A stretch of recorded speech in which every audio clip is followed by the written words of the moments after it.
जहरा गेलै भागया जहाँ लगलै तकदीर में साथ ना लिखल हलै हाथ के लकीर में।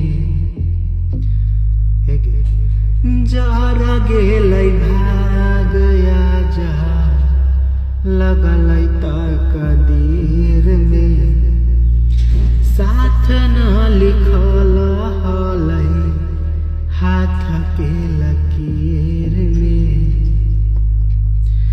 आखिर मिलन हो तो तोहरा के जा,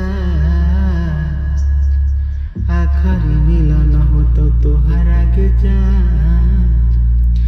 डोली जाता अर्थ के हमारा तोहरा होता मिलन के जा। कि डोली जाता अर्थ के हमार तोहरा होता मिलान गे जा।